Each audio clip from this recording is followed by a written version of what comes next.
So sometimes you got to go through the morons to get to the golden arches.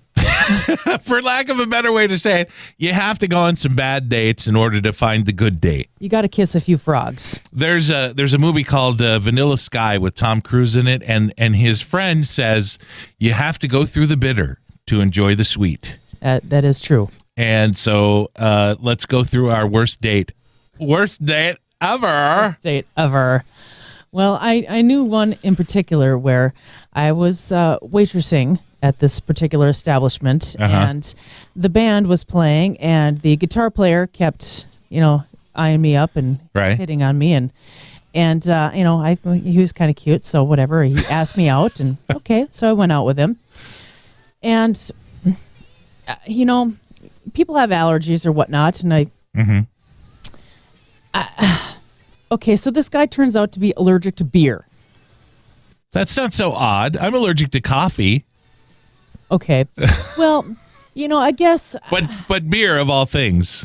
I'm sorry. If you're allergic to beer and you're on a first date, I'm sorry if I'm whatever. I found it very unmanly to admit that on a first date. Was he allergic to alcohol? Just beer. I don't know. Maybe it's just a thing, but to admit that on a first date, you're out with a girl. I'm sorry. So he ordered a wine cooler. Okay, now that's unmanly. Yeah. Being allergic to beer is not unmanly. To order a wine cooler? No. I'm sorry. Yeah, I'm sorry. Would you like an umbrella with that? I was waiting for it, I'm like, okay, well, I'm going to get a beer. So, but I'm going to drink it in front of you. I'm sorry. So, so the date went okay. We had an afternoon date. It was an afternoon date, and he didn't have beer. Yeah, it was an afternoon date. We had lunch. Okay. It was all kind of weird. And then the guy turned out to be married to the singer of the band. Yeah. Does he not think that you're going to go see his band again and then go, oh, yeah, I had a couple of dates with Randy over there, and he is so nice. I can't believe that he was hitting on me in front of his wife. Yeah. Yeah, so that was kind of my worst date ever. Turns out to be married. Yeah. Yeah. That was a pretty awful date. I have many, many awful dates. So I'm going to give you highlights or lowlights, if you will. Lowlights. Of some of them. Okay. My friend Arla, who I love that name, and I wish I would have gone out with Arla. My friend Arla set me up with her best friend. Okay.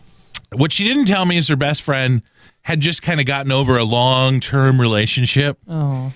And so the date went okay. The girl was very picky about the food and very picky about the service, and that right away kind of turned me off. If you treat the wait staff terribly, that's a good indicator. Yeah. It's not going to be a good thing. I was willing to give her the benefit of the doubt. Maybe it was a bad day at work or something. So she calls me later that night. And we're talking, and I'm thinking, okay, this is rebounding now. This is starting to go well. And I can hear water. And she said, and I said, are you swimming or what's going on? She said, no, I'm in the tub. Okay. And she says, I don't know if I told you this, but I still live with my last boyfriend because we got an apartment together. And whenever we talk, we talk a lot. We get in the bath together.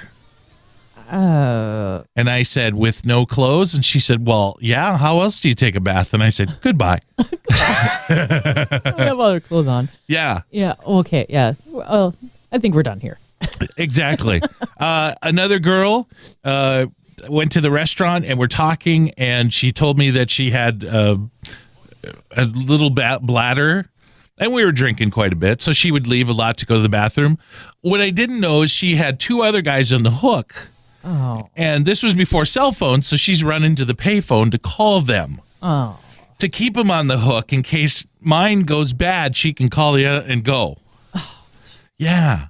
Oh. And that's just the beginning.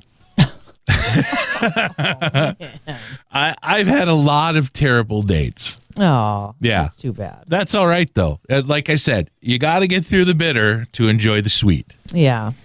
Well, ultimately, though, I wound up trying Match.com, and that's how I met Miles.